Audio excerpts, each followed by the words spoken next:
Yan. Ito. Oh. Kita ba? Yan, idugtong natin doon. Ay, kita ko na sa loob. Mahirap. Ayan. Ayan siya, oh. Para din siya pito. Extension kasi yan, eh. Yan, kung paano maghangin. Very basic mga kabady ko. Ayan, oh, higpitan mo natin. Tapos, siyempre, ito, marami ito nabibili. Lazardo, sa mga nabibilihan ng mga, basta ito, yan, City style. Number 10 to, na liabi. Ayan, ayan. Ngayon, para mahigpitan, suklo natin, ito. Kasi kung ano, pwede kung wala talaga, pwede namang plies. Pero hindi kagaya nito, basic lang. Ayan. Ayan. Okay, higpit na mga kuya mates.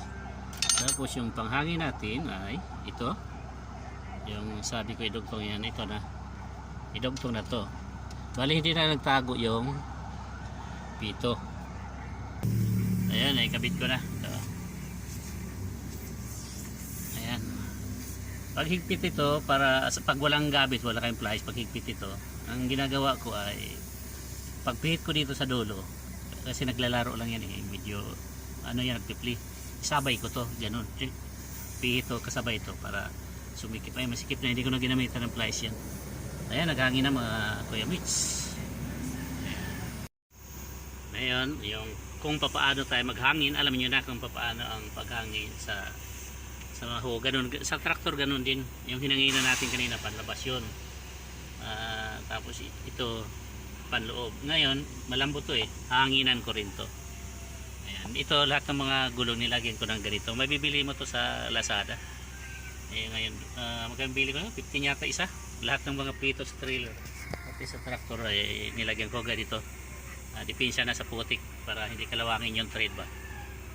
Ayan, mamaya hindi ko na sure papakita sa inyo. Alam niyo na to, ito, hindi ko na dudugtungan ng extension kasi nasa labas naman. Palipadaan ko yung hose doon sa ilalim. Lusot dito ko manihigpitan yun. Ayan, hanggang ganyan lang. Sana may natutunan. Maraming salamat sa inyong pagsubaybay. Shout out pala lahat dyan sa Iwerbis. Sa kanila lalo na yung ano namin, si Ronnie na lagi nakasubaybay sa YouTube ko, TikTok.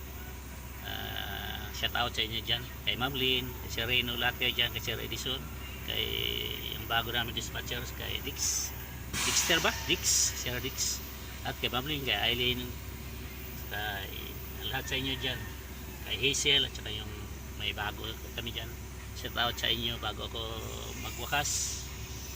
Good morning and shout out sa Everbeast. Hanggang dito na lang. Bye bye. Sana panoorin nyo yung TikTok ko. Kung nainip kayo, tingnan nyo yung TikTok ko doon. Mayroon tayo doon mga jokes pang tanggal ng stress. Hanggang dito na lang. Bye bye.